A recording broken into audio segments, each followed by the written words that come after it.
One world currency. The New World Order. Those are the roots of trouble. I imagine that right now you're feeling a bit like Alice, tumbling down the rabbit hole. Let me tell you why you're here. You're here because you know something. What you know you can't explain, but you feel it. You felt it your entire life. That there's something wrong with the world. You don't know what it is, but it's there, like a splinter in your mind, driving you mad. It is this feeling that has brought you to me. This is your last chance. After this, there is no turning back. You take the blue pill, the story ends. You wake up in your bed and believe whatever you want to believe. You take the red pill, you stay in Wonderland, and I show you how deep the rabbit hole goes. All I'm offering is the truth, nothing more. For we are opposed around the world by a monolithic and ruthless conspiracy that relies primarily on covert means for expanding its sphere of influence, on infiltration instead of invasion, on subversion instead of elections, on intimidation instead of free choice, on guerrillas by night instead of armies by day. It is a system which has conscripted vast human and material resources into the building of a tightly knit, highly efficient machine that combines military, diplomatic, intelligence, economic, scientific, and political operations. Its preparations are concealed, not published. Its mistakes are buried, not headlined. Its dissenters are silenced, not praised. No expenditure is questioned, no rumor is printed, no secret is revealed. But I am asking your help in the tremendous task of informing and alerting the American people. And now, welcome to another episode of Down the Rabbit Hole. Here's your host from federaljack.com. It's Popeye. Ladies and gentlemen, welcome to the show. Tonight's show, I want to get into what's going on in Syria, Libya, and possibly Iran. But first, we're going to cover what's going on with Libya and these embassy attacks. The mainstream media is pushing it like this was some random attack by a bunch of pissed off Muslims in response to some movie that was put on YouTube, quote unquote. And when I've looked into it, before I jumped into this and got on top of it, I didn't want to just assume things. So I looked into it, and the further I looked into it, the more it stunk. Now, it stunk to high heaven when I first heard the story, and there's a lot of things I'm going to go over tonight and cover. The story itself has changed drastically in the past 48 hours alone, and that's, again, I don't like to just jump on stuff and assume things. I'd rather, get some intel, because if I had come out right away and said, oh my God, that's a false flag thing, and then it wasn't, I'd look like a douche, and I don't like to do that. So I wanted to sit back and I, like I always say, give it 2 to 3 days so you can analyze the situation. And from what I'm seeing so far, it looks like this was a staged event, meaning this, not that it didn't happen, meaning that these guys were set up and that they were, for lack of a better term, sacrificed. Let me see if I can bring my guest back up here really quick. So you all know, the guest tonight, and usually when I have her on, we have technical difficulties just like we're having right now, is Susan Lindauer. You all know Susan. She's a former CIA asset, and she's been on the show, I don't know, 10, 11 times at least, and she was put in jail for 9/11 foreknowledge. She was locked up because she came out and said after 9/11, in between 9/11 and the invasion of Iraq, that we had foreknowledge to the attacks in 9/11, and that Iraq had no weapons of mass destruction and did not want to go to war with us. And she ended up getting shafted and sent to a military prison, and they screwed with her for a long time. And then 3 days, I think it was 2 or 3 days before Obama took the oath of office, they completely dropped everything, and that was it. And no charges against her, and they backed off. Interesting stuff. You should read her book, Extreme Prejudice. Let's try to bring her back up. Hey there. Hi, Susan. We're live. Let's dive into Libya. That's what I've been trying to focus on, is this Libya thing. This attack on the embassy. It wasn't really the ambassador that was killed. He wasn't killed in the embassy. He was killed in a safe house outside of the embassy. and they apparently mortared it and all this other stuff. Now, this attack and these deaths, and then the riots and all. You know that they sodomized him, right? That's what I heard. That? I was going to ask you that. I have seen a photograph proving that that someone in that compound was sodomized. Whether or not it was him or not, I should draw the line on saying that with certainty. But I have seen naked pictures from the waist down, like Gaddafi, correct? With yes, like Gaddafi, sharp weapon, like Gaddafi, and it could be revenge for Gaddafi, or it could be just a tactic that Al Qaeda regularly uses against its enemies. So, but this was definitely an organized response. This was an organized attack, and I don't know that this particular attack, that the Libyan attack, was tied to the release of the movie, that porn movie, which I've also seen the trailer of, and it's very different than Diane Sawyer and CNN and ABC News are depicting for the public.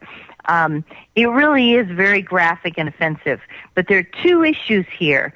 The Libyan attack is a response to NATO bombing of Tripoli, and that is blowback for the corporate media has totally lied to the people, and we have no idea what's been going on for the past year.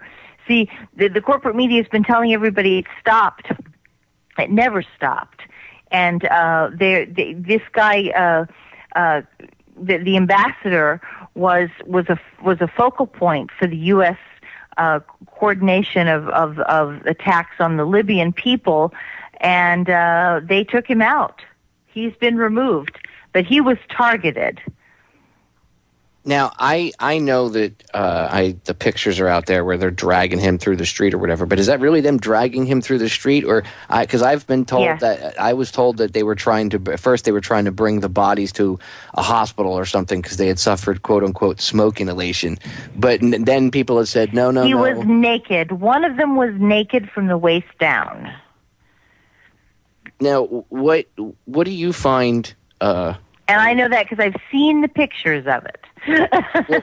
What do you find to be a telltale sign that this is not as the media would say it is? I mean, I have about 5 or 6 red flags, but from your opinion, your standpoint. Well, let me hear your 5 or 6 red flags. Go ahead and tell me what you think. The first one is the fact that there was no Marine guards with the ambassador. This guy's by himself. With a small little crew, and apparently, from what I've seen, that the 2 guys that were with him, the SEALs, or the former SEALs, might not have just been there as security detail. I've seen evidence that they were tracking weapons and stuff through what's coming in and going through Libya. So perhaps they weren't even there in a complete security capacity. And then I was, from what I've seen and researched, he had the locals, I guess, or some sort of local contingent of police or military, whatever was running around there, militia that was guarding him. Again, where's the Marines?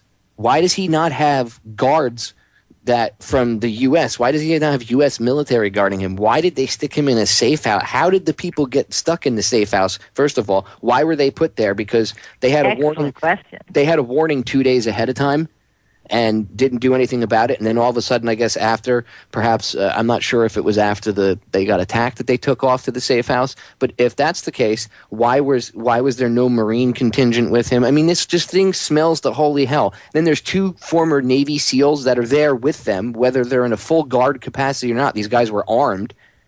How does a bunch of ragtag a-holes take out 2 Navy SEALs like that? Oh, well, they mortared the compound. Right. No. These guys are ex-Navy SEALs. I mean, this isn't like it's not like they're mechanics who got stuck out there doing guard duty or something. These guys are Navy SEALs. How do they not put up a fight?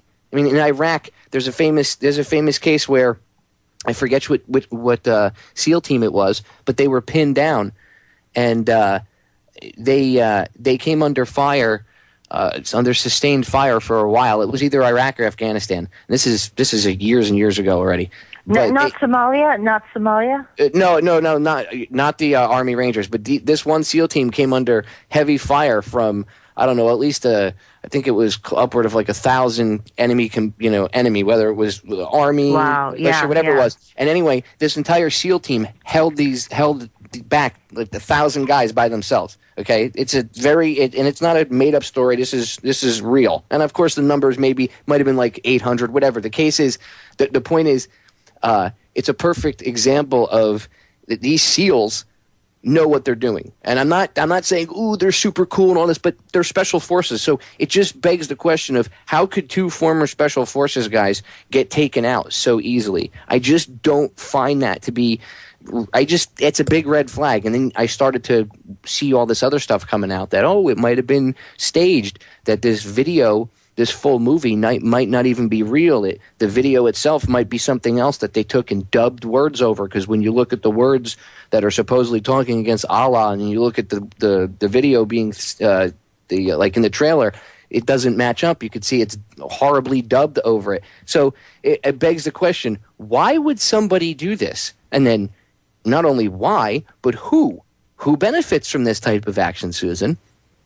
Yeah, well, see, here's the thing. Here's the thing where it gets complicated, because the total Arab reaction is to the video, which is a Mossad psy-op.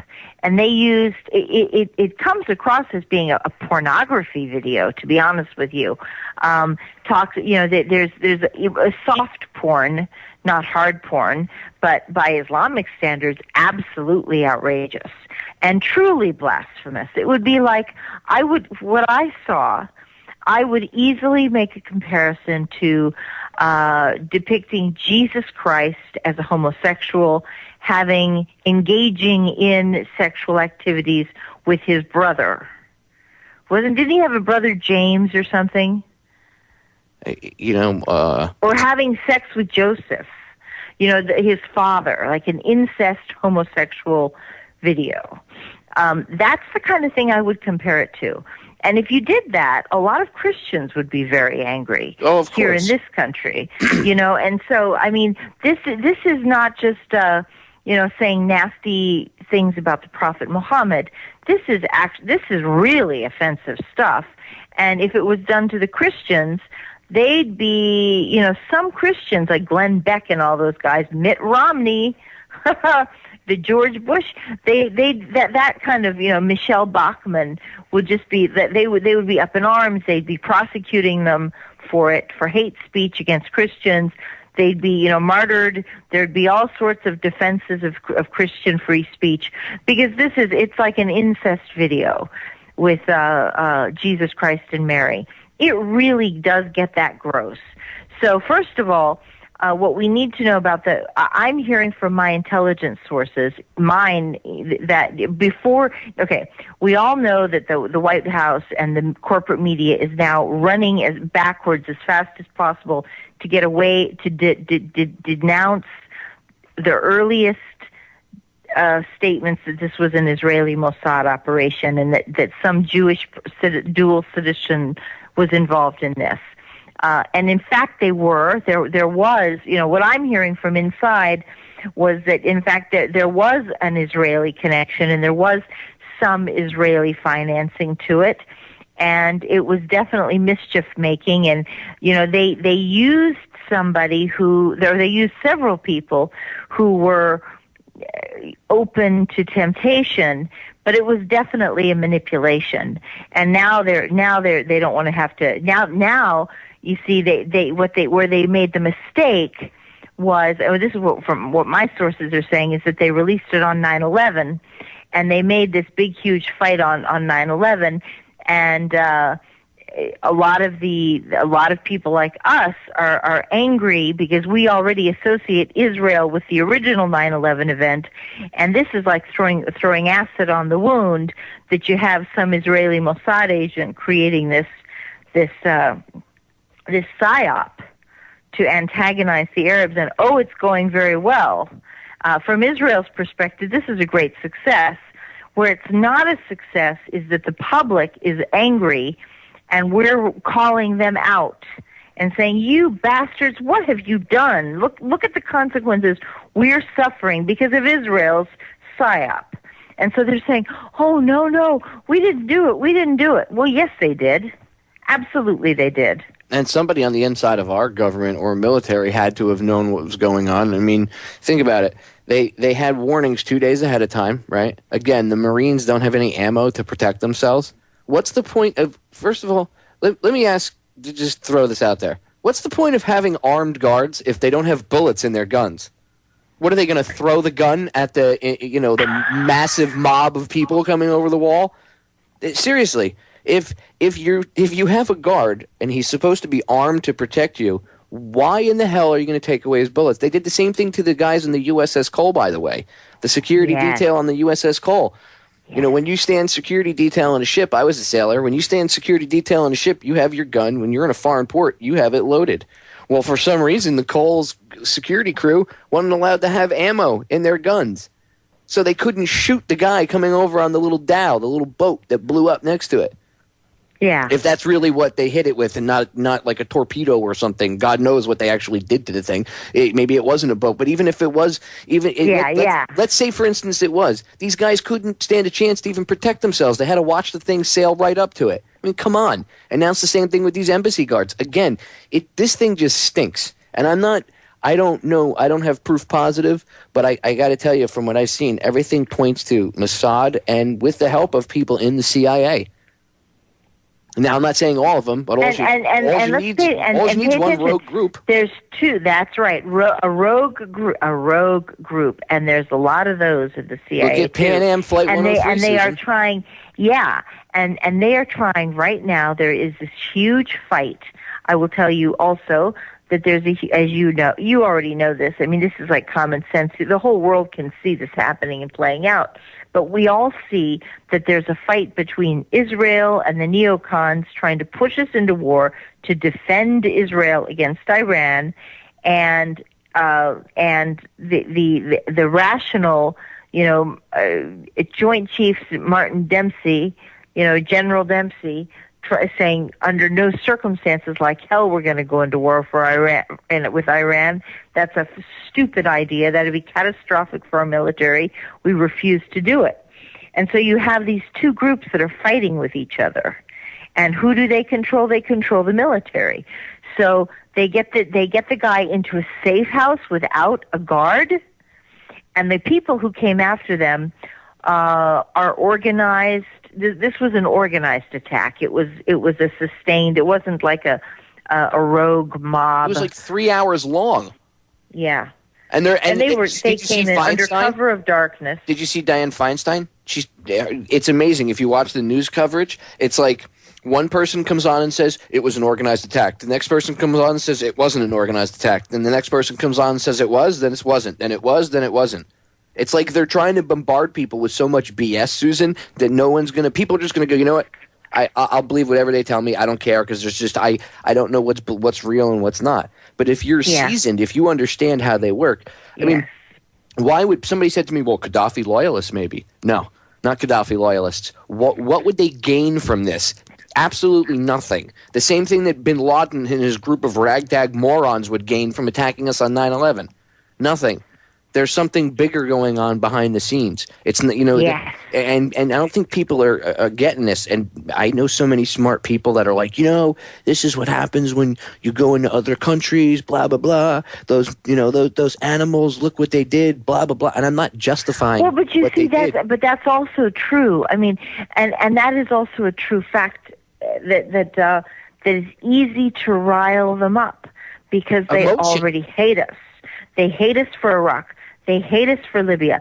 I am so angry at Hillary Clinton, and so I'm dumbfounded to listen to this garbage that she keeps spewing. That that Libyans are so happy we liberated them. They're really grateful to us, and they're trying to sell this story to protect Obama during this election. I have been receiving emails from inside Libya, not from CIA people, but from Libyan people saying, "You SOBs, we got you, don't you cry to us, you were attacking our children, you were happy to kill us, and you murdered us, and now you're dying just like we're dying. You brought your damn war into our country, and these terrorists and thugs are killing us every day, and they're horrible. I mean, they really are very dangerous people. It's exactly what we said in our shows a year ago. These are Al-Qaeda fighters who were in Iraq and Afghanistan. They're going back home to Libya, and they're bringing their violence with them. And I'm going to interrupt you right there and tell everybody that if you don't know, because we have a lot of new listeners, Susan, but for the people that don't know, Susan has come on the show, as I said, at least 10 or 11 times. And last year, during this whole Libya thing, I had her on almost twice a month. And she called this. She outright said that this kind of stuff was going to come and bite us back in the ass, and it was going to come home to roost like it is now. And of course, what's going on is they take an event and they orchestrate it to play off the emotion. Because, like you said, it's easy. We're already hated in a lot of the world because of our policies, drone strikes, invasions, killing. So it's not easy to it's not hard to rile them up. And then you get the people at home riled up with you see what these animals did to an American. We try to help them, and look what they do. It's a game. Everybody's being played. It's a huge psy-op. Yeah. All right, I'm going to cut us off. It is a psy-op. I'm going to cut us off, Susan.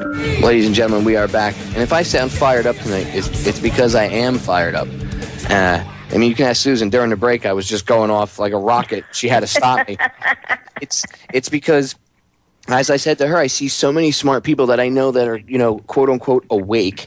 And you have them, they making stupid comments like, "Oh, well, these damn Muslims."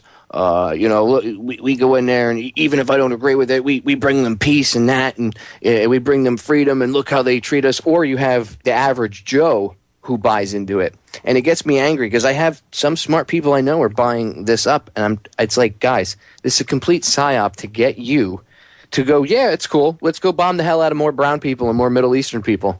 Cool. We need boots on the ground in Africa via Libya? Sure, put them in. We got to go to Syria? You know what? I was against that stuff, but, all these Muslims, all these Arabs, they're all the same, man. You know what? We should just go in there and turn the whole place to a plate of glass. Does that sound familiar, anybody? Does that kind of rhetoric sound familiar? Yeah, that's right. It is a psy-op, and that's the thing that you've got to remember. That sources inside the intelligence community are whispering that they're okay. Here's what you got to know. I get whispers because even if their status prevents them from talking publicly, they know I'm going to shout from the rooftops. So I get people who tell me things, and the word is that this really was an Israeli dual citizen who was masterminding it, playing with these people in California.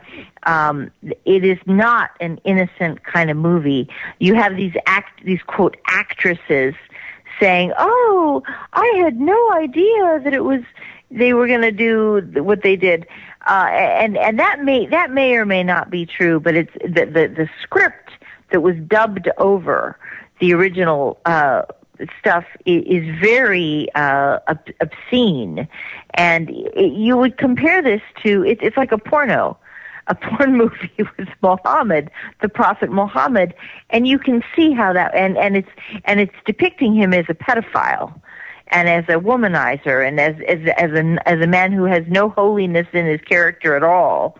And to say that a Coptic Christian from Egypt conceived of this himself, I don't buy that for 1 minute. A Coptic Christian from Egypt would be hypersensitive to the consequences of something like this, and his family in Egypt would be attacked for it, and he would expect that. He would know. They're trying to say that a Coptic Christian family financed this movie. I don't believe that for one tiny, tiny, tiny little second. I mean, that's like a nanosecond and is gone. That is just garbage, because they would know that if the Muslims ever found they did this, they would be burned alive. Yeah, they would be hunted out, and their throats would be cut. They'd be disemboweled. They'd be castrated. Their hands would be cut off. Their heads would be cut off.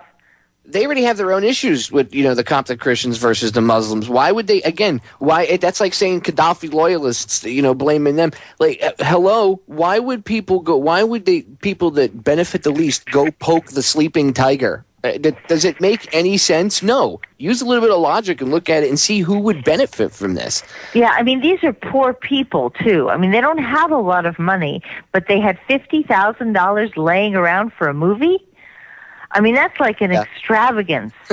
Yeah. This is an extravagance to spend your family's, limited wealth on. These are not they are not wealthy people. They're supposed to be middle class.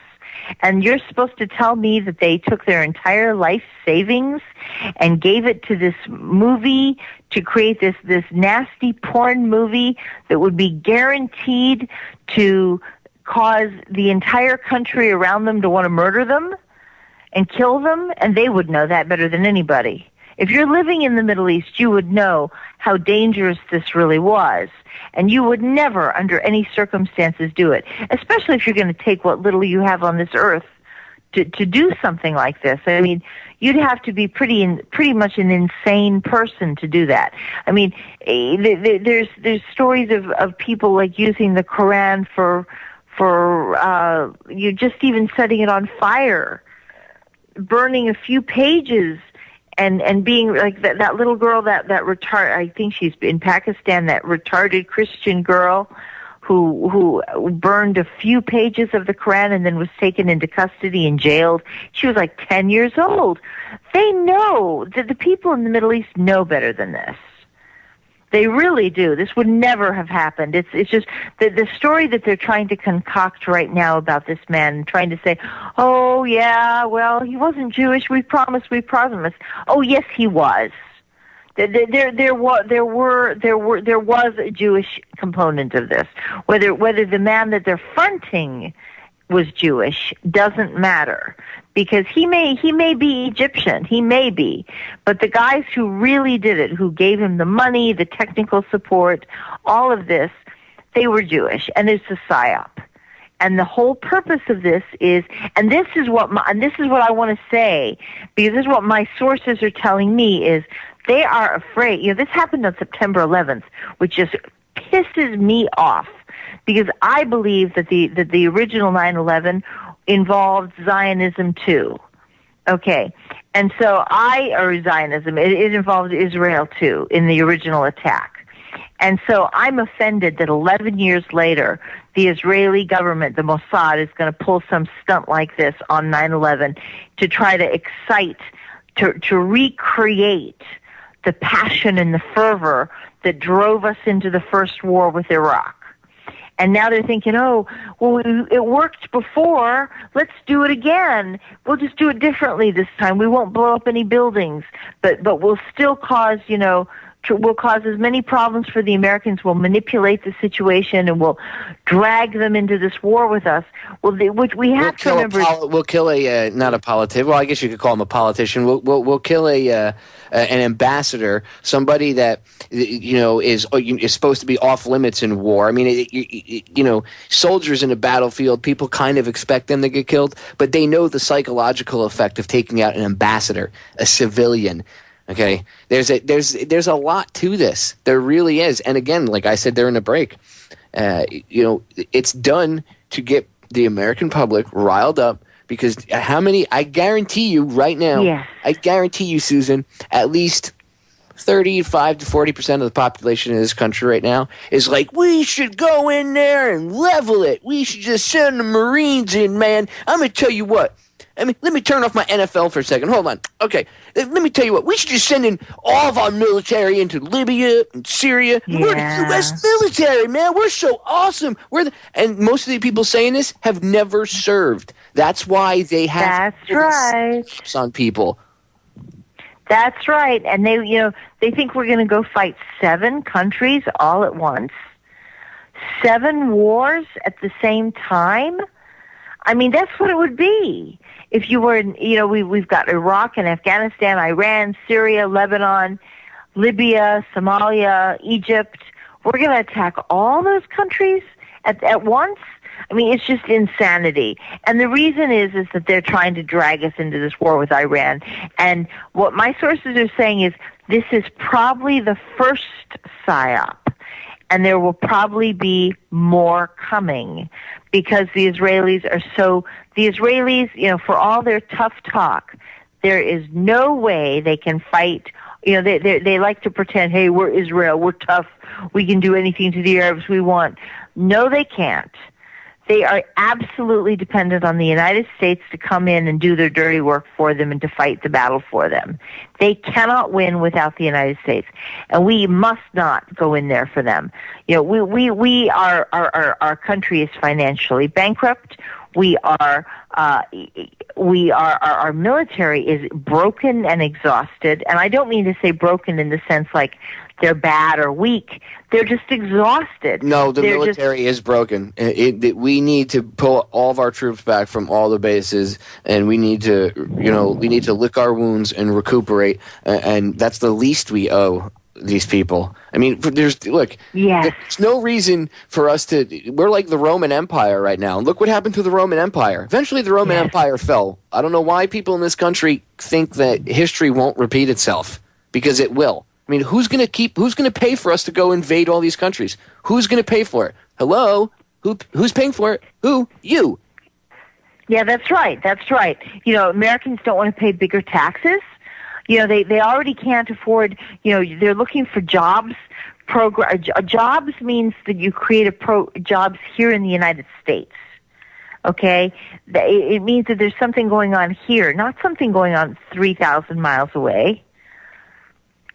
Or 6,000 miles away. People need to wake up. There's no reason for us to go fight in Libya. There's no reason for us to go fight in Syria, and there's no reason for us to go fight in Iran. And I'm going to tell you what, they need us. Boots on the ground in Libya serves a whole different purpose, and they've already got boots on the ground there. But this allows them to put in. Remember, Vietnam was started with "quote unquote" a small contingent of advisors, okay, which were actually Green Berets. They were combat troops, but they went in and advised the guerrilla armies. Well, but look at Libya is right next door to Egypt, and Benghazi is right next door to Egypt, right? Yep. Or is it Tunisia? Well, which one is it? Well, you have Tunisia. Libya is right in between. Egypt's Tunisia, on the one side of it. So it's nestled right in there, but that's a foothold into the African continent. Okay, and sure it is. They already have. But what I'm saying is that if you have U.S. soldiers in Benghazi, then that is a break. That is what do you call it? That throws the brakes on any revolution in Egypt. They're hoping. Because if you have soldiers in Libya, they could jump over and stop anyone from attacking Israel. And what's happened is that the Egyptian workers are passionately now opposed to the peace arrangements from the Yitzhak Rabin peace accords, and it even goes back farther than that. And they're saying they want a referendum on Egypt's relationship to Israel. Are you aware of that? No, I did not know that. Okay, yeah, they want to have a referendum and put it to a vote.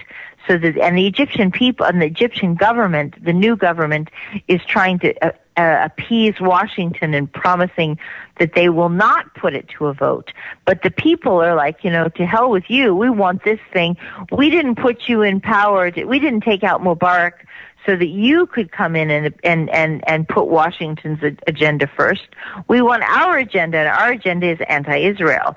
So what they're trying to do is they're trying to get the United States into Libya so that there will be a quick attack response if any of these Egyptian fundamentalists go wild. Because Libya has a very small population. Egypt has a very large population. They need to foment. When I say they, I mean Mossad, the Israeli government, and so people understand, the citizens of Israel are just like the citizens of this country. There are ones that are morons and they cheer the bombing of Palestinians, or they cheer going into other countries and killing people, just like we have those same a-holes here in the United States. So let's not try to pretend that we don't have that same kind of mentality here in the States. We do. But there are good people there, too, that don't want war and that are against this. But you just never see that side of the coin because they can't have anyone believing that anyone inside of their country, their citizenry doesn't agree with what their government's doing. Oh, my God, that might be a shock to the world. Or at least to the United States. The rest of the world already knows this stuff. It's just, that's right. That's right. Our media is controlled, and anything bad against the Israeli government, anything that puts Israel in a bad light, never makes it. And it's not. Some people say it's some high Jewish conspiracy and that they're all Jews. Blah. And again, you know what? A lot of that stuff is put out by the very same people that control the Israeli government, so that way anytime you bring up any real criticism of Israel or their policies, they can just point at you and go, see, you're a racist, Jew hater. Yeah, you're anti-Semitic. Mm-hmm. Well, that's you their don't like favorite. Israel. There's something wrong with you. You are a bigot against Israel. It's like, no, we're for peace. But realize too, Libya was Obama's war. Libya was a mistake. It was a huge mistake. And so the fact that I find it fascinating that the timing is such that Netanyahu has been asking Obama for a while, not just a couple of days ago, but for a while, he's been pushing for Obama to prove his loyalty to Israel and show that Israel can count on the United States to defend them no matter what. And we're pure allies. And so what they've done by targeting Libya is they've gone after Obama's war, and they're trying to excite. They're trying to make him look like a fool and a failure. It's the linchpin of his foreign policy. And of course, we all know what a mistake it was, but the general public thinks, oh, they got rid of a tyrant. Gaddafi was a bad guy. Gaddafi was a tyrant. And good old Obama this is one of his high points. Hillary Clinton got rid of this autocrat. And of course, it's such propaganda. That comes from. I've had arguments about this with people, Susan, like passionate arguments where they what are you saying? You support Gaddafi? You think he was a good guy? And I'm like, no. First of all, that's a straw man argument. Okay, that's a logical fallacy. Number one, I never said I think Gaddafi's a great guy. Okay, but what he was doing for his country. Yeah, he had torture chambers and everything else. So do we. So for us to stand here and throw rocks while we live in a glass house... no, he didn't. Well, let me correct you. No, he didn't. He didn't have torture chambers. He was famous for trying to re-educate in fact, one of his biggest mistakes was that he tried to re-educate the Al-Qaeda fighters so that they could be reacclimated to Libya and they could join Libyan society. So he tried to show them that they should be part of Libya's society, and then he had graduation ceremonies. I'm not making this up. Graduation ceremonies, and then he released them back into the public. And once they told him whatever he wanted them to say, then he let them go. And then when they got free, they turned on him and organized and fought for his overthrow because he wasn't radical enough. I mean the CIA, rendition torture. Chambers that we used him. We brought people over. The rendition program brought people over in Libya. This is why it really irritates me. Again, he was a dictator. He was this. He was that. Really? He was our friend. There's video of Obama and him shaking hands. I think it was 2008 or 2009 at one of the G20 meetings. I think it was. He was there, and he's shaking hands with him, and he's shaking hands with Mubarak. And also I could think to myself, as I see that, I'm like, ooh, that's the kiss of death right there. Because both of them, ever since, between that video and now, they're both gone. Mubarak, I find it very interesting how Mubarak, suddenly had a stroke, and he had all these medical issues. It's just a lot of this. It's contrived. But I don't want to get too far off of Libya. I want to stay on this embassy thing. So, in your opinion, now, I mean, I know, like I said, I pointed out a bunch of red flags. But in your opinion, what do you think is a red flag? Something that people, should pay attention to that points, hey, man, look, come on. This is definitely a setup. This is a psy-op. This isn't just a bunch of pissed off Muslims randomly attacking this guy. Well, now here's the thing. The people who attacked him were Al-Qaeda. This is Benghazi. This is not Tripoli. This is supposed to be the hotbed of support for the United States policy. The team that they had they were so confident in the local population that a local militia was guarding the ambassador, and they had moved him to a safe house. Which doesn't make any sense. I'm sorry, but but they move him to They move him to a safe house, which should be discreet. I mean, if he was really away from the embassy, then the safe house should have been a protected. It should have been classified. The ordinary people should not have been able to see. This is what was tipping me off. He was not at the embassy. He was in a secure, quote, secure location. How would anybody know where he was unless they are the same people who were supposed to be guarding him in the first place? And they tipped off their friends because of course, we know these are Al-Qaeda fighters. This is one of Obama's stupidest decisions ever, which was to support Al-Qaeda in overthrowing Gaddafi. And these are the friends of Obama who have now turned on the United States. And these are the people who had been meeting with this man in organizing the U.S. role in Benghazi, who have now turned on him and killed him. And that is the key. They don't want from the Libyan standpoint, it is a point of departure. They are giving a message. They do not want the United States in there, and they don't want the United States dictating to them. And to me, this is like a gut level response.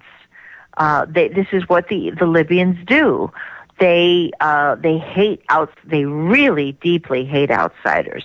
Even if you think they're your friend, this is what I found, was that even though I considered myself to have done really good things to help make the Lockerbie trial a fair trial, I had pushed very hard to get the CIA to open the floodgates and let the evidence come out so that the two Libyan men would have a fair trial with good attorneys who would have a good, strong chance of defending them.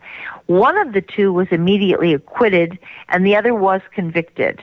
But at least one of them got to go home.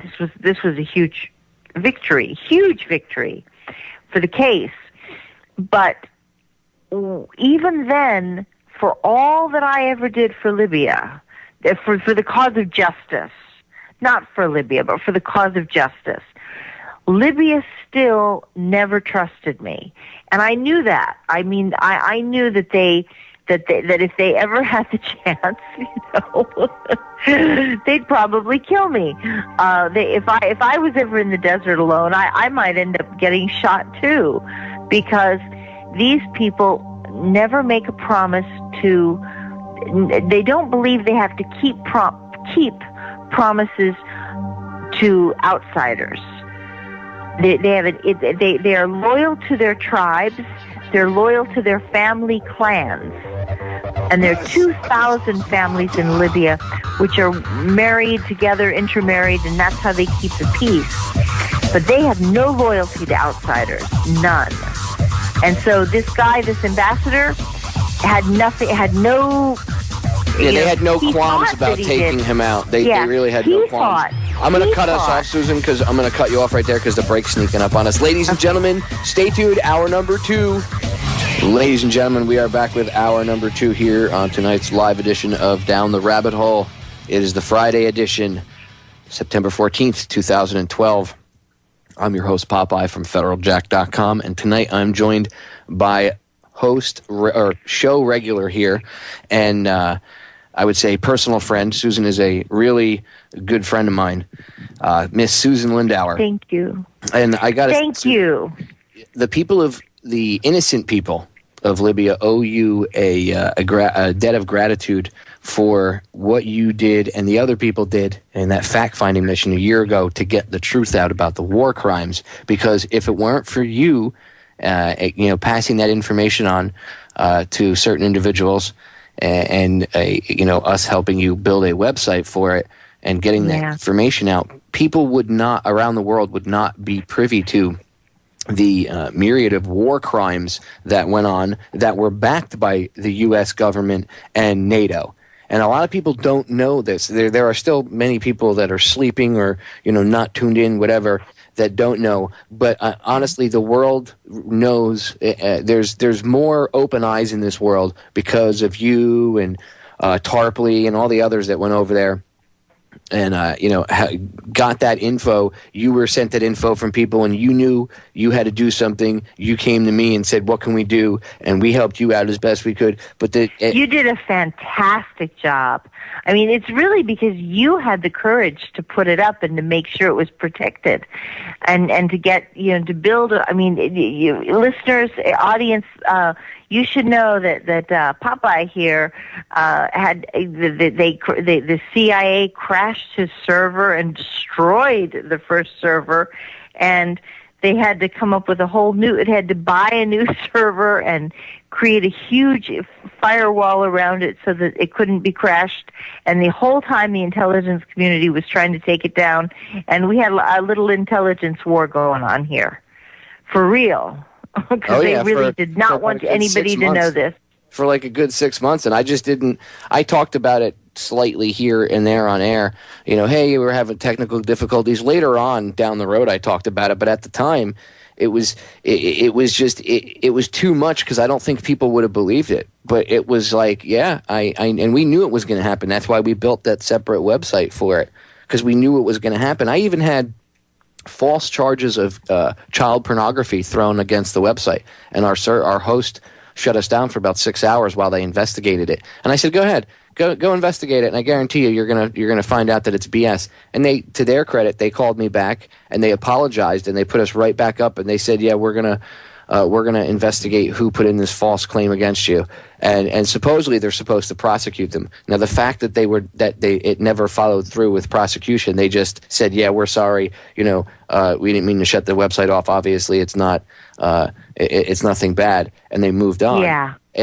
Maybe it led them back to some place that made them uncomfortable. Who knows? But obviously they didn't go through with any prosecution, and I'm doing air quotes. So it kind of makes you wonder who really put in the fake complaint. But it's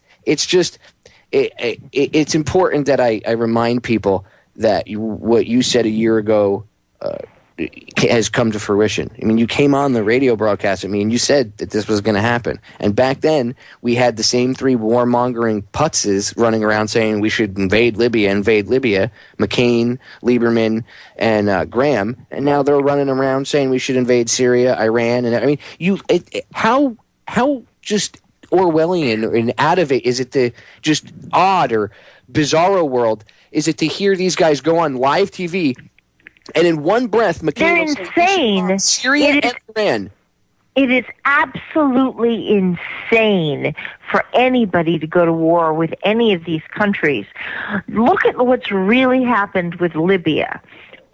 For the past year, the corporate media has been promising the American public, oh, it's over now. It's okay. Don't worry, everybody. Look at the pretty Kardashian girls. They're wearing those pretty red dresses, and they're trying to distract you away from what's really happened. In fact, the war in Libya has never stopped. There has been continuous fighting. The rebels, the Al-Qaeda rebels who attacked the ambassador, Chris Stevens, they have been terrorizing the Libyan public. Libyan women have, under Gaddafi for 40 years, had the most advanced rights, women's rights in the Arab world, with the rights to hold jobs and have control their own money. They could marry if they wanted to. They could divorce if they wanted to. Under Islamic law, that's forbidden stuff. You're not allowed to. A woman is required to marry when her father or brother negotiates the contract, and she has no say in the matter at all. And, for example, if she's not allowed to have a divorce unless, and the first thing that the new NATO government did was to abolish women's rights in marriage. That was the very first law that they passed, was that they were taking away women's rights and they were imposing Sharia. And so what that means is that women who are outspoken on the street, the rebels, the NATO rebels come and grab them off the street and carry them away. Some of these women are a lot of these women are being disappeared, where their bodies are found later on, or they're just never discovered at all. They're taken out. The militias break down their doors in the middle of the night, take the women away. Sometimes they're expected to be like in rape houses, serving the militias, and they may be afraid to go back to their families because they had probably end up pregnant. Because a lot of these guys think that the best way to cure a woman of her independence is to, quote, fill her with seed, good Islamic seed, so that she bears a good, healthy Islamic son. And that's what they're doing. They're treating these women like prostitutes. This has been, I mean, you think I'm kidding. There was a famous television journalist who hated the rebels, Hala Misrata, and she was kidnapped by the rebels right after a year ago.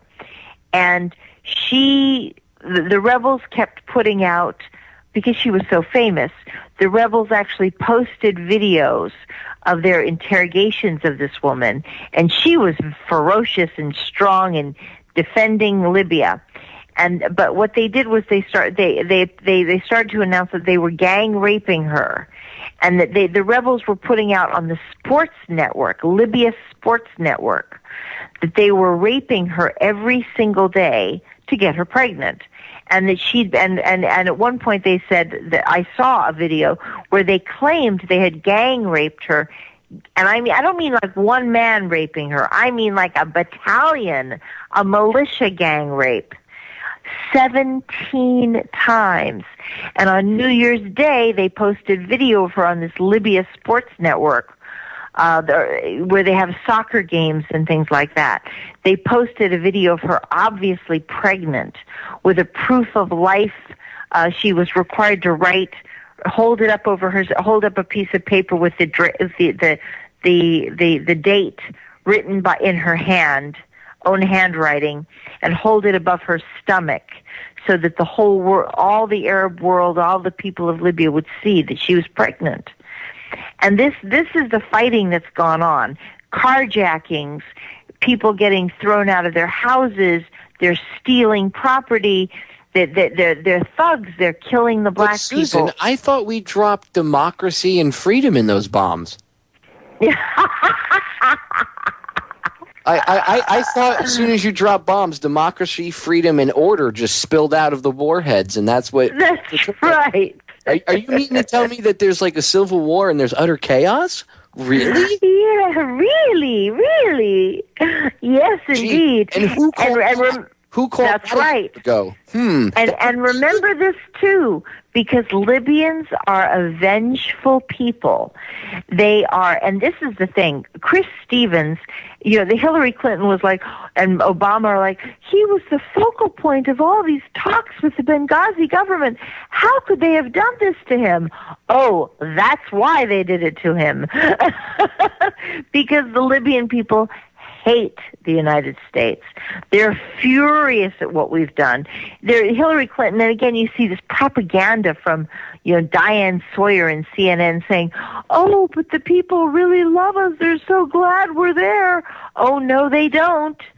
I'm getting emails from inside the country that are crowing with triumph.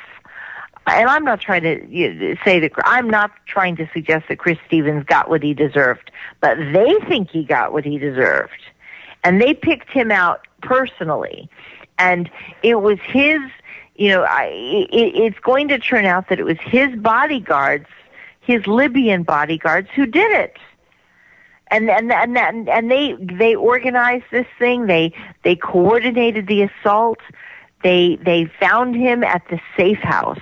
He wasn't even at the embassy. Those are secure locations. It's a safe house because it is not known to the public. And yet the Al-Qaeda found it. And that should tell you that the local intelligence on these Westerners is phenomenal, and they really do hate us. But that also goes to I show just you can't even tell you how much. That goes to show you that there's somebody on the inside that gave them that info. Now, whether the guy is loyal because he's getting paid or whether he's loyal because he's just pissed off. And, it's like when you see the troops getting shot and killed in Afghanistan by the Afghan police that they're training, and I can't understand why these Afghan police turned and shot these guys. I don't understand. Well, I can. We've been in their country for 10 years. Yes. Does anybody not understand that if we were occupied by China or any other government after 10 years, we would be doing the same thing? We haven't accomplished anything. We're not there to bring freedom. When we went in, they know it. Yeah, of course they do. They called Afghanistan. And these are the fighters who've been, listen, and let's add, these are the same fighters who combated us, who battled the United States in Iraq and Afghanistan. They have expectations of what we are going to do. And that is that we're going to stay and we're going to try to dominate them, control their activities. We're going to act like a colonialist force. And what they're saying is they will not tolerate that. They have no intention of allowing, somebody like Chris Stevens to dictate their policies or to provide the kind of the level of guidance that he thought was so positive is exactly the kind of thing that would be culturally insensitive to the Libyan government and the Libyan people, because they hate outsiders. They're very paranoid. They really do. They throughout the sanctions, they were almost happy with the sanctions. They were, it was very, very, very difficult for me to get to know them. And I succeeded, but when I first got there, they were like, oh, well, we're under sanctions. Too bad for you. We don't care. You can't, you're not hurting us. We're gonna overcome any hurdle that you throw at us. We're going to overcome, and we don't need your help because we don't want your help. We don't care. Whatever you do to us, we will survive you. And sanctions are nothing compared to what we've been through in the past. So they were not. It wasn't like Iraq, where the children were dying and people were starving and the society was being broken down. Libya was really, Libya was quite content in its isolation, and now we're bothering them, and they're gonna keep it. I think that this Libya thing will turn out to have been a big, huge problem for for Obama and for whoever comes after Obama. I think that they will regret ever taking on Gaddafi. Well, they set him up, too, because Gaddafi, I'd seen evidence that when they killed him, he was, I guess, on his way to supposedly, at least he thought, to, I guess, meet with Hillary Clinton and surrender formally to them, because he didn't want to deal with the rebels, because he knew what they would do. And they hit his car. He was driving out to the desert, I guess, to meet with supposedly whoever, and they hit him, and they admit that he was driving and that they hit the car with a Predator drone. So they hit his car with a Predator, and then they sent in the rats, as they call them, to go finish him off. The Al Qaeda, slash rebels that were there, and look what they did to him. And they said it was some rogue guy. Oh, he got out of control and popped Gaddafi in the head. Yeah, right. It's just they can't. You guys can't even get your story straight. The lies. It's just piled on top of it's lies on top of lies on top of lies, and then the truth comes out later on that he was sodomized with a knife or a sharp instrument of some sort, and then you see the same thing happening to the Chris Stevens. And what about people think that this is what really gets me, Susan? They think that that's rough, but the war crimes, the videos and the pictures that were up and that we had up there with all the videos of the one guy where they had the black African whatever he was, worker of some sort, and they were, by the way, ladies and gentlemen, Susan can attest to this. We talked about this many times. They were running around literally rounding up all the black Africans and killing them, shooting them, cutting their heads off, cutting their throats, doing whatever. And this one guy, they held him upside down and sawed his head off while he was alive in front of like 200 or 300 cheering people. It was just utterly insane. And we actually think we get upset when we find out what they do. These are the people that we were literally supporting with money, your tax dollars, money that you're told you owe to the federal government, right? You owe the IRS this much money. That money, supposedly, right? It's actually loans and debt that were being put in for all this. But this debt that's being accrued in our name, what was a large portion of that spent on? Things like that. Giving them weapons. And now they want to do the same thing to the Syrians. And they think, well, and I love when they point to Libya as Libya is a shining example of how we brought democracy. Now, now it's like, really? Ooh. Yeah. Oh, man. Yeah. And no, don't believe it for a minute, people.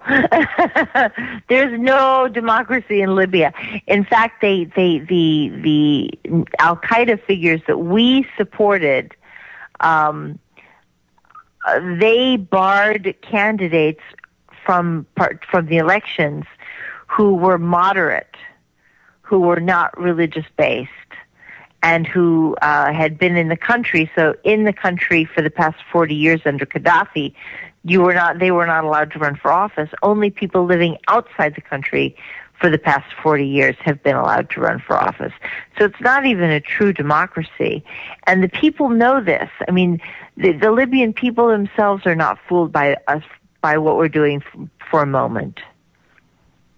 Yeah, and the American people are, though. I mean, there's so many people, they don't even know what's going on right now. And it's amazing, the level of just people being disconnected. And that's why it's important to come on and talk about this kind of stuff.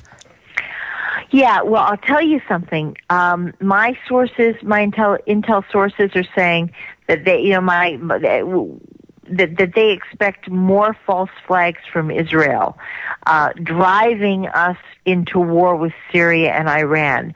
They are vicious and savage and determined to manipulate the United States and to gain our cooperation and assistance, because they have no chance whatsoever of succeeding without our military muscle. And they can talk about their capabilities all they want, but the bottom line is, for whatever good they are, if whatever military capability they have, it's only because of their affiliation with us. And they can't do this without us.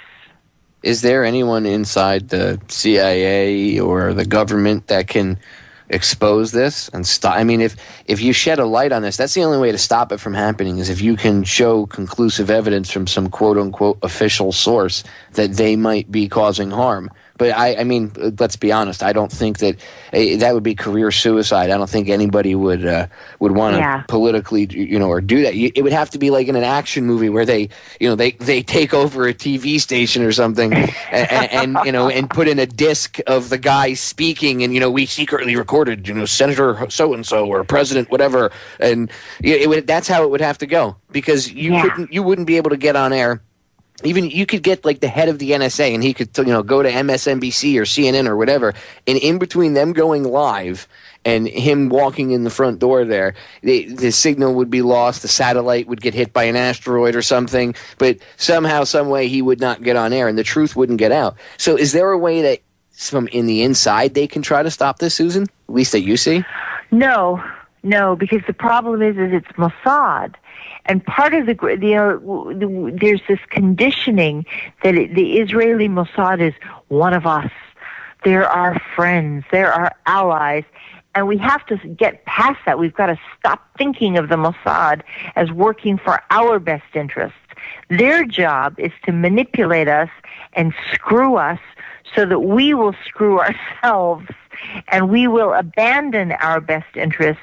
They are essentially, Israel, in my opinion, is declaring war on America's middle class. Israel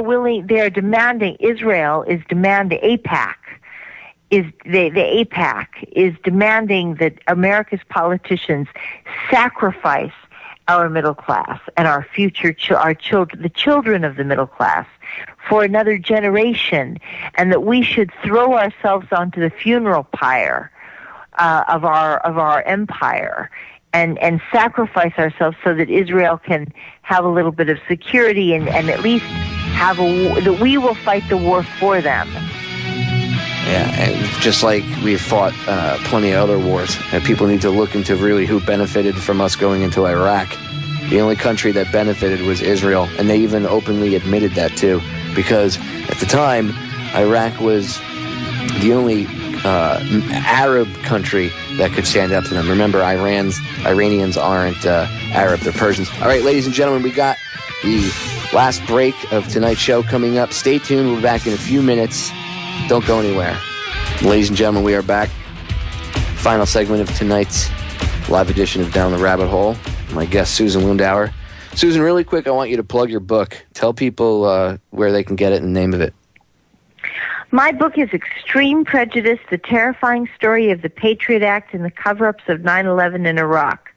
And it is an uncanny resemblance to the current situation and shows the manipulations of the people by the government and the deceptions to coerce the world into war and to eradicate, to make it appear that war is the only way forward and that there could be no peace.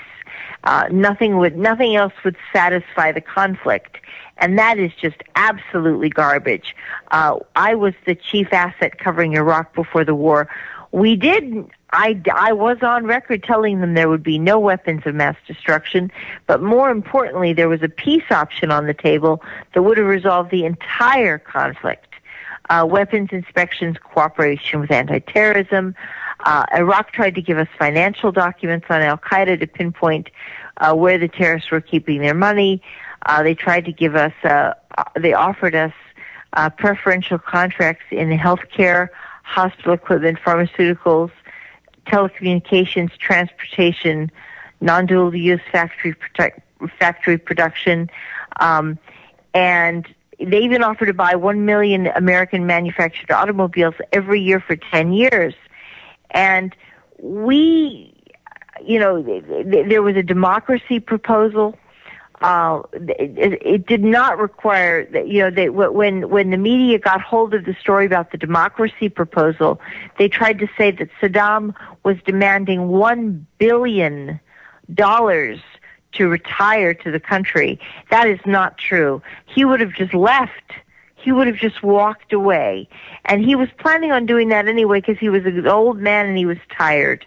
And he was in his late 60s, and this was a good moment for him to step aside, and he would have done it. He would have done it proudly, and it would have been a dignified retreat, a dignified retirement. And that's all he wanted.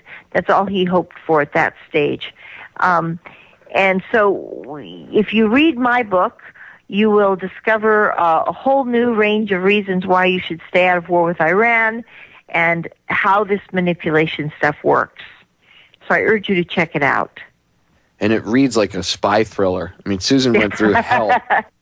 And it's, I got to tell you, it's a page turner. Once you start reading it, you can't put it down. Everybody that I know that has read your book has said the same thing. And I'm not just doing that because Susan is my friend and I want her to plug the book. You guys need to read it so you can understand some of the behind-the-scenes stuff of what went on with the war in Iraq. And once you understand that, when you understand that perspective, and then you go and you put those glasses on and you look at what's going on today, things become a lot clearer.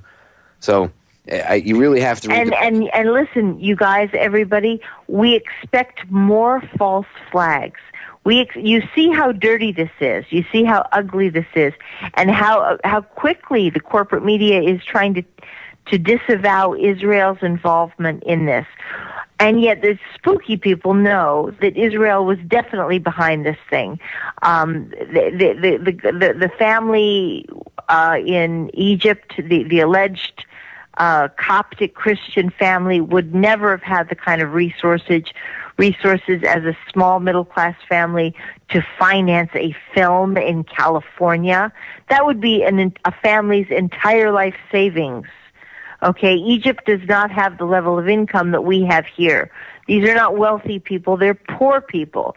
And it's just this is a make-believe concept. They're trying to apply the standards of America's middle class and superimpose that onto the Egyptian public so that we, the American people, will think they're like us and that they would have the capabilities we have. They don't.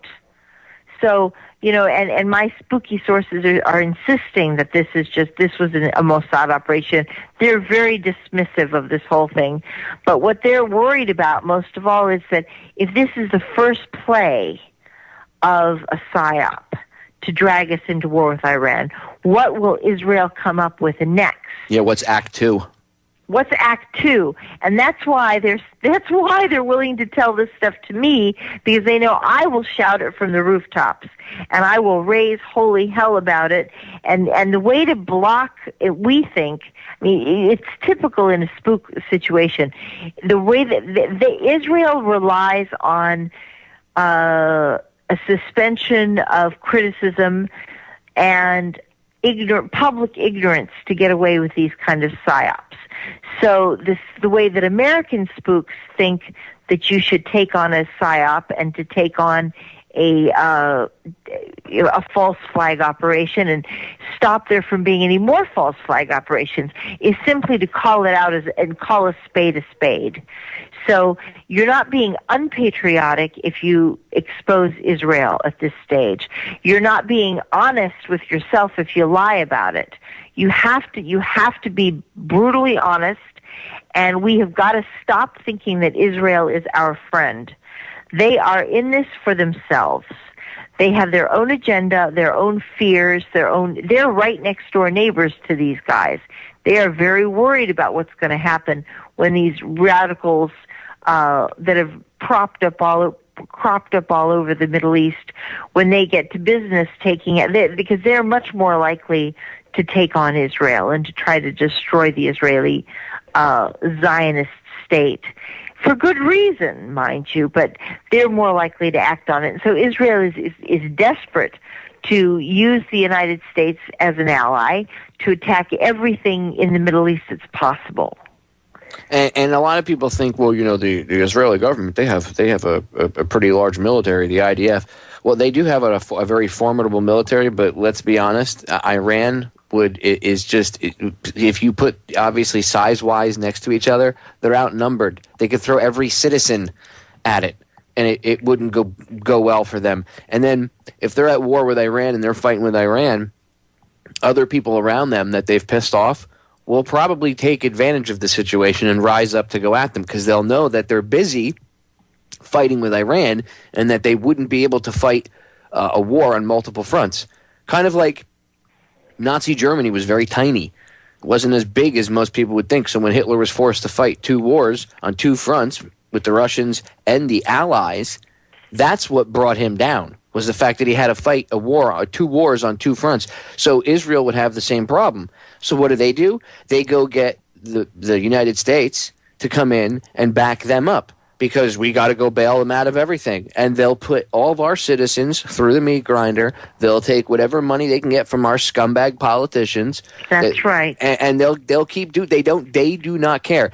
Netanyahu and these people do not care. Okay, and I'm not saying they really don't. Every they don't Israeli care citizen. about our soldiers. They don't care about our middle class. They don't care about our tax base. They don't care if we're bankrupt. Does that sound like an ally that you can trust? And I'm not talking about the people of the country. Again, there are zombies that buy into it just like there are here. But I'm referencing the people that control things, because that's who's really causing the problem. It's not the little old lady, that little old lady that lives by herself that happens to, be an Israeli Jew. Let's be honest. And so people understand, you hear the word Zionism used a lot. I don't think people realize that Zionism is not strictly a Jewish thing. To be a Zionist, one does not need to be a Jew by any means, whether by religion or by blood, quote unquote. Okay? There is no There is no requirement. So not every Jew is a Zionist, and not every Zionist is a Jew. Joe Biden is an admitted Zionist. There's video of him. Go right now. Somebody, one of the listeners, somebody from the chat, if you can, go on YouTube and type in Joe Biden admits he's a Zionist. I'm sure 15 different videos of Joe admitting it will come up. It's the same video, but I'm sure there'll be 15 different versions of it. You know, different uploads, I should say. And it's Joe Biden saying, yeah, I'm a Zionist. So there you go. There's proof positive. You don't have to be Jewish or an Israeli citizen to be a Zionist. It's an ideology, just like any of these other ideologies. And they don't care about pretty much anybody but themselves. They don't care about their own citizens because there's Christians in Israel. There's Muslims that live in Israel they're citizens. They don't care about them. They don't even care about the innocent Israeli citizens that they brainwash and send to go. Think about it.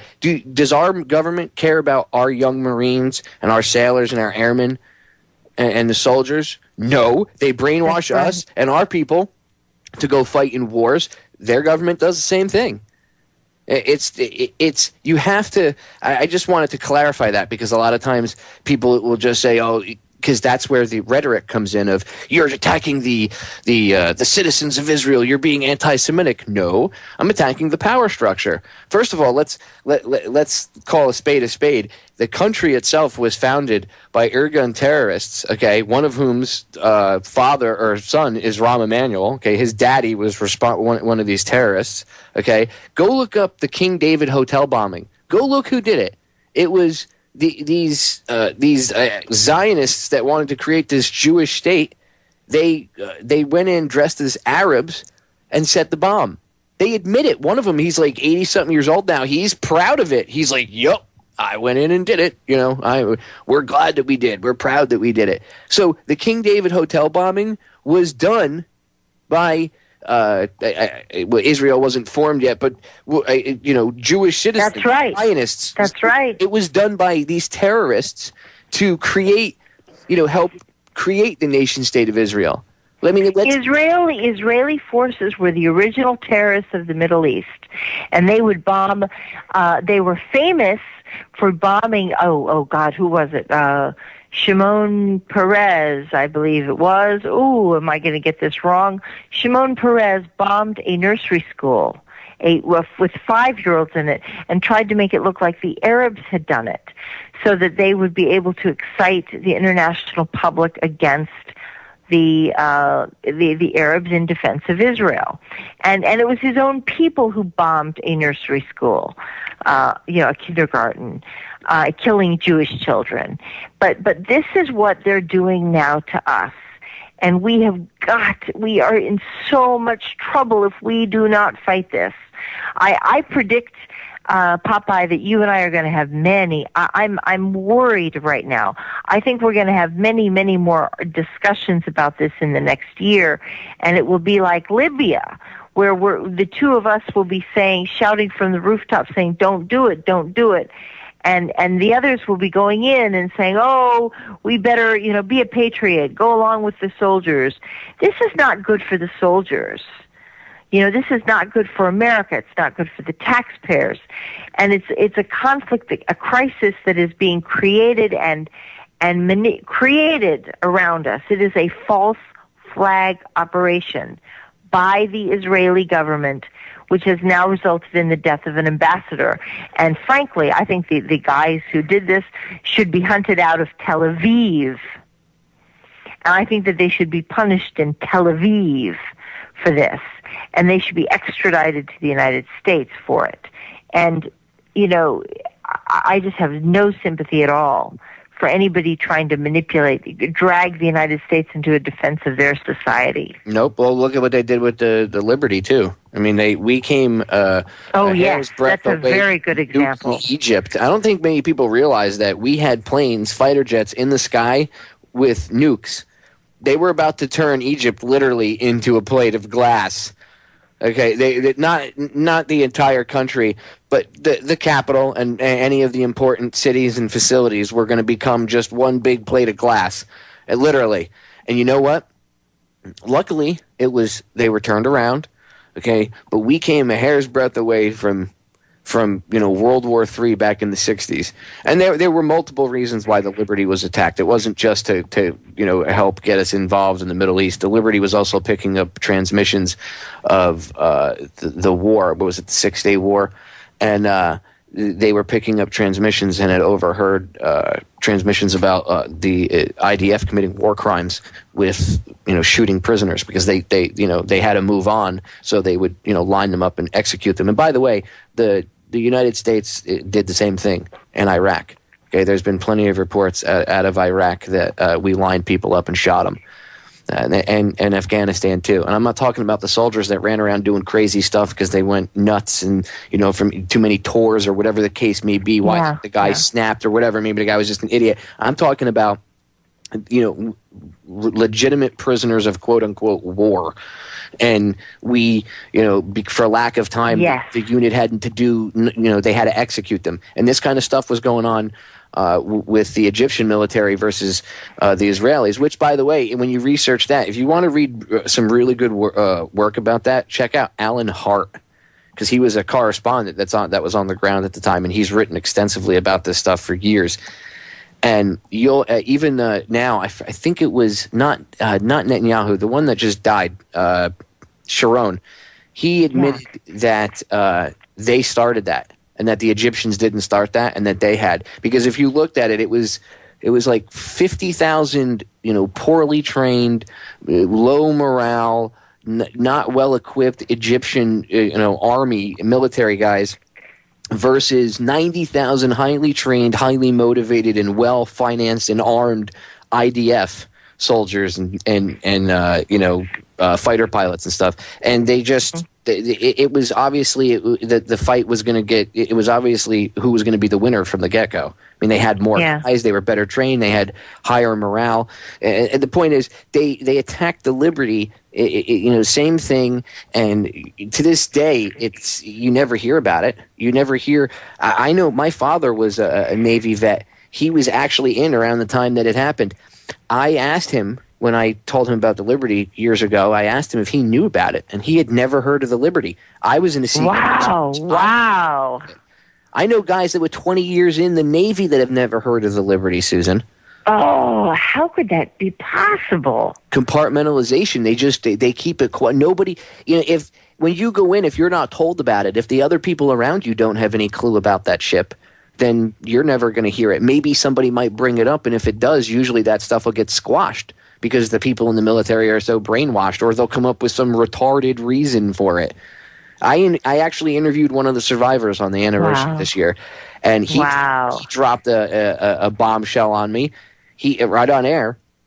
He told me that there was a U.S.